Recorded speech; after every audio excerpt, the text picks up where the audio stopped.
বিজয় এই চতুর্থ বাংলায় আমরা শুরু করতে যাচ্ছি মুক্তিযোদ্ধাদের প্রবাসে তাদের চিন্তা ভাবনা এর উপরে।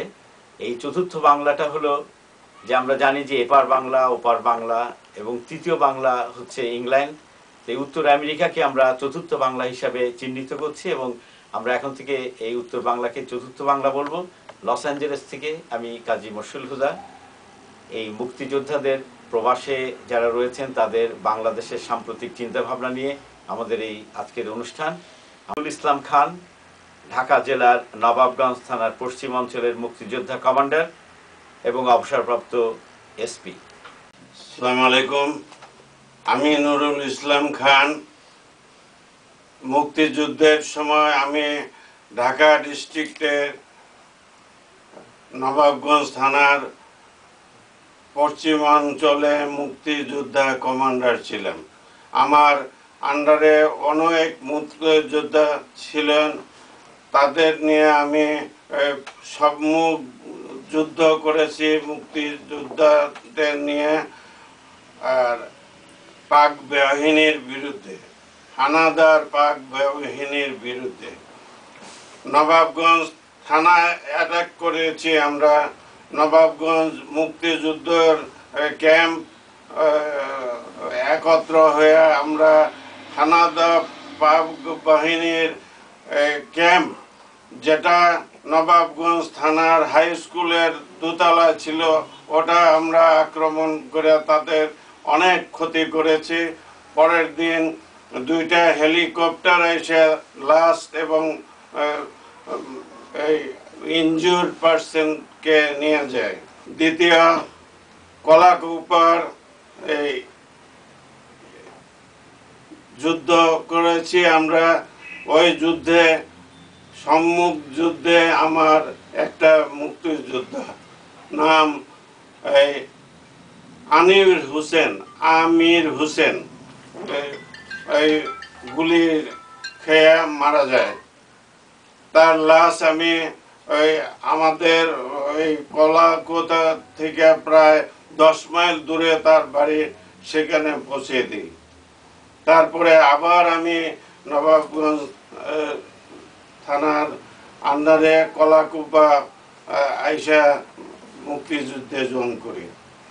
তারপর বান্দুরা বাজার লঞ্চ অ্যাটাক করে আমরা মুক্তিযোদ্ধারা এই লঞ্চে অনেক রাজাকার এবং আর্মির লোক ছিল, তাদের 2 জন ইনজিউর্ড হয়ে পানিতে পড়ে গেছে, তাদের 2টা রাইফেল পানিতে পড়ে গেছে। পরে আমরা এইগুলি উদ্ধার করি।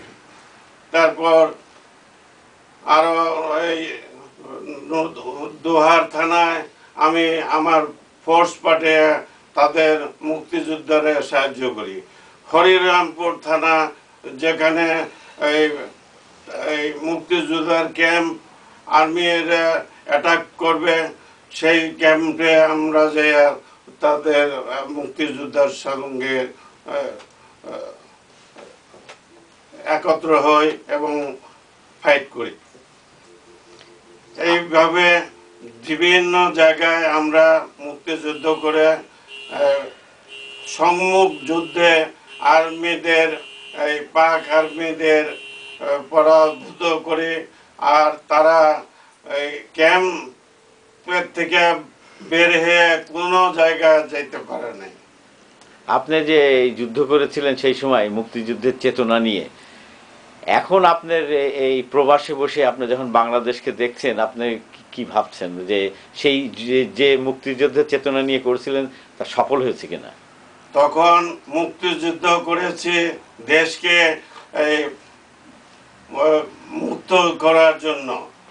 দেশবাসী মুক্ত হলে তারা মুক্ত জীবন লাভ করবে, অনেক বেনিফিট পাবে, খাওয়া পড়া থাকা এবং একটা স্বাধীন নাগরিক যে সমস্ত সুযোগ সুবিধা পায় সেই সুযোগ সুবিধা পাওয়া যাবে।